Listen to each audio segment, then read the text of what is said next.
How many lovers have you made today? Chapter 9, Part 3. Anon's hand slips slightly as he clutches his utensils before losing his grip. Damn it, that wince of pain. He takes a quiet breath to calm his tremors before continuing where he left off. Something had to have happened. A week is a lot of time. Other than the usual, not much to talk about. Ponies were complaining about something or other, land disputes and the like. What about Luna? She's been training her knights. Celestia pierces a petal and eats it. She watches over court every now and then, but seems adamant about adding a few more to her ranks. Yeah. Anon also eats a slice of a steak. Excellent as always. I haven't had much rest this past week. Anon clears his throat. Work and all. My sister has noticed. Do not push yourself too hard. She urges. After today, things will calm down. Until the festival. Celestia perks up at that. Will you be accompanying me throughout the festival? Most likely. The store is already set for the events, and I'm sure Bon Bon can handle the rest. I can't wait! It'll be the first time I've attended the event with anyone. Well, it'll be my first time going, so I hope it's fun. Feeling her heart flutter, Celestia gets her mind back on track. Let's not let our food get cold. Fair enough. As Anon eats, he can sense that pain slowly radiate. The day's just starting, and he needs to get it under control before she starts to notice. It's rare for us to share a day together like this. Celestia sighs blissfully as she leans against Anon as they walk the park. You're always rushing off doing something or other. Sorry, I don't mean to up and leave as much as I do, but things just happen. She nuzzles him. I'm not upset. I take it for granted that you were with me during most of my busy work. If you weren't, then I'm sure I'd be the one constantly running off to work. You're a princess. Anon notes. That's a lot of responsibility. Honestly, I don't know how you manage so much. It's not easy, but you make it easier to bear. Anon gnaws the inside of his cheek. Why does she have to say things like that? It's almost like she does love... Or, no, that's just his emotions messing with him. Above all else, he can't let that be true. What are friends for? That puts a dampener on Celestia's mood. Yes. What are friends for? Anon considers this isn't going as well as he thought it would. They've been here for a few hours now, and the sun is gradually starting to descend. If he starts heading back to the castle now, then they'll be there just before nightfall. Perhaps that'll help bring the mood back. I'm kinda tired. Do you mind if we start heading back? Are you staying the night? Celestia asks, with a clear, pleading tone. Just hearing her say that makes his heart burn. Yeah, of course. Very well then. Shall we? I have one stop before we get back. Anon throws out there. Certainly. Celestia doesn't question Anon as the two of them leave the park. He's close now. Just a few more steps, and then he'll be there. Celestia taps a hoof as she looks over the various jewelry before her. Honestly, Anon, I'm not sure I'm the pony to help you with this gift idea. Is there any reason why you want to give something to your business partners? Just a thought. Anon lies, sneaking the gift the pony behind the register gives him. As an apology. All I wear is my regalia, and this was made centuries ago. Celestia says to herself.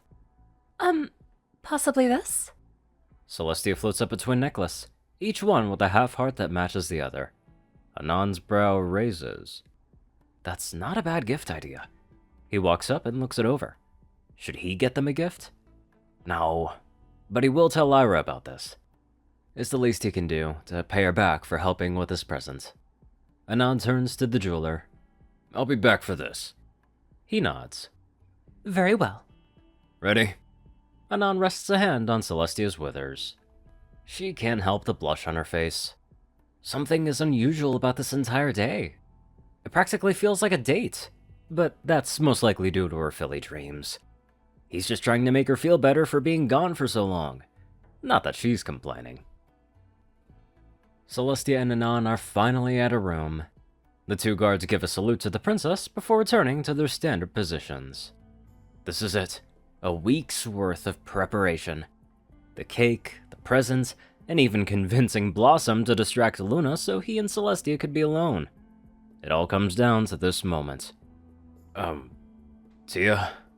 Celestia stops before entering her quarters. Do you mind if I did something real quick? She cocks her head curiously. Is something the matter? No, not at all. Just, stay here. He walks past her and enters the room before closing the door behind him. Now this is odd. What could Anon be planning? Before Celestia can question, Anon returns. Alright, will you close your eyes? Anon is definitely up to something, but she can't put her hoof on what it could be. Anon, is something troubling you? Just please. He urges. All right. Celestia closes her eyes. You're behaving strangely today. You'll understand why soon enough. Anon gets close and leads her into the room. Just keep them closed until I say so. They're closed. Celestia takes cautious steps forward as Anon guides her. I'm not sure if I should be excited or worried. She jokes. All right, we're here. Anon takes a deep breath to soothe his nerves. You can open your eyes now. Celestia opens her eyes and finds the room bathed in nothing more than the moonlight and a warm glow in front of her. A candle? She looks down and sees a cake with a single candle in the center. But upon closer inspection, her eyes widen and she notices what's written on the cake. Happy birthday, Tia. It's kind of a long story. Anon breaks the stillness. With some help, I managed to find out your birthday. So, for the past week, I've been learning how to bake a cake. He looks down at his pitiful attempt. It's pretty basic, and probably doesn't taste as good as some of the other stores, but I tried my best. He sighs with his eyes closed, feeling as if he's finally made it to the ideal moment. Thank you for everything you've done for me. Happy birthday, T. His eyes snap open as he feels something hold onto him tightly and mash their lips against his. He's face to face with Celestia, his mind rapidly working to understand the situation as he fumbles back some before catching himself, as if to not fall into the bed. Without thinking, he pushes Celestia off, his heart hammering in his chest as the love he locked away springs to fill his veins like a toxin. Celestia is panting laboriously as she remains facing Anon. She just did that. When she saw the cake, it brought back so many memories. Her time with her sister, the Nightmare Moon incident, how each passing year she neglected her birthday until it was nothing more than a day for ponies to glorify her greatest failure. The fact Anon went through all the trouble to do this for her. She couldn't hold herself back anymore. She can't. This has to be the perfect moment for her to lay it on the line, to honestly tell him how she feels. I love you, she blurts out. It's subtle at first, but Anon is shaking in place. He's not moving, but his body trembles like an injured animal. That word, it gradually seeps into his very being. This can't be happening.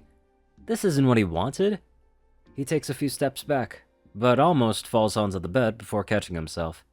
He continues to face Celestia with a look of sheer terror. Celestia's heart drops at his response. Anon? She tries to reach out to him, but his trembling intensifies. This can't be happening, he says clearly. Is this a trick? Trick? Celestia looks confused. Anon, I love you. Don't say it! He yells. Don't you dare say that word! Are her worst fears coming to fruition? Do you not love me? She asks, heartbroken. Anon grits his teeth as he keeps himself from revealing the truth. Seeing him hold himself back, she takes a cautious step forward. I love you! No, you don't! Celestia is taken aback. I do, Anon! I love you! You can't! This feels like a losing battle for Anon, but he can't do that to her. He swore to himself that he'd not make this mistake. Anon covers his face, but that does little to hide what Celestia sees. He's crying. Since arriving here, he's never cried before, as far as she knows. his tears pushing through his fingers as they fall to the floor. "You can't," he declares pitifully. Anon, what's wrong? Please say something. Maybe it's not too late for him. Perhaps he can convince her why this is a bad idea. "I'm going to die," Anon states. Like a bolt of lightning, Celestia feels her body freeze up. What? Anon clears his tears, calms his nerves, and faces Celestia. "I'm not ageless like you. One day, I'll die. I'm not going to allow you to love me when the end is just going to cause you pain." He will not allow her to love him? Celestia is outraged by this. As his words sink in, her worry turns to passion. Anon is thrown off guard as Celestia shoves him onto the bed and climbs on top of him, her eyes brimming with tears. She doesn't say a single thing to him, and instead leans into a forceful kiss. Anon tries to resist her, but she keeps him held down with her magic. There's a desperation to this act. Her eyes clenched shut as her tears run from her eyes, down her cheek, and then down Anon's. After a minute, she opens her eyes, and there's so much pain in them. The anger had long since passed. Please don't fight this. She implores. Not this. Not for my sake. I love you. Looking into her eyes is agony. He can feel that love of his starting to burn his insides.